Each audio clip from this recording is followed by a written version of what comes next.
নমস্কাৰ জনাইছো টাইম 10 প্লাছৰ প্ৰতিগৰাকী দৰ্শকক স্বাগতম জনাইছো। এই মুহূৰ্তত আমি আপোনালোকৰ বাবে লৈ আহিছো এটা ডাঙৰ খবৰ। এবাৰ চৰকাৰী চিকিৎসকসকললৈ কঠোৰ নিৰ্দেশনা জাৰি কৰিছে মুখ্যমন্ত্ৰী ডক্টৰ হিমন্ত বিশ্ব শৰ্মাই। চৰকাৰী চিকিৎসকসকলে নিজৰ ডিউটিৰ সময়ত চৰকাৰী চিকিৎসালয় এৰি প্ৰাইভেট নাৰ্ছিং হোম নাইবা প্ৰাইভেট চেম্বাৰত যদি বহিছে তেতিয়াহ'লে চিকিৎসকগৰাকীৰ বিৰুদ্ধে একশ্যন ল'ব মুখ্যমন্ত্ৰী ডক্টৰ হিমন্ত বিশ্ব শৰ্মাই। এই মুহূৰ্তত এই ডাঙৰ খবৰ আমি আপোনালোকৰ বাবে লৈ অহাৰ চেষ্টা কৰিছো।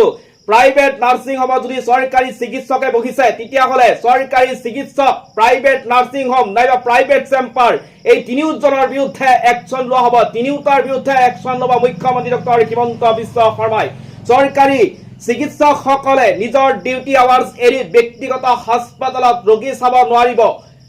এবাৰ চৰকাৰী চিকিৎসকসকলক নাকি লগাবলৈ সাজু হৈছে মুখ্যমন্ত্ৰী ডক্টৰ হিমন্ত বিশ্ব শৰ্মাই। অসমৰ জিলাই জিলাই চলিব অভিযান। স্বাস্থ্য বিভাগে চলাব এই অভিযান।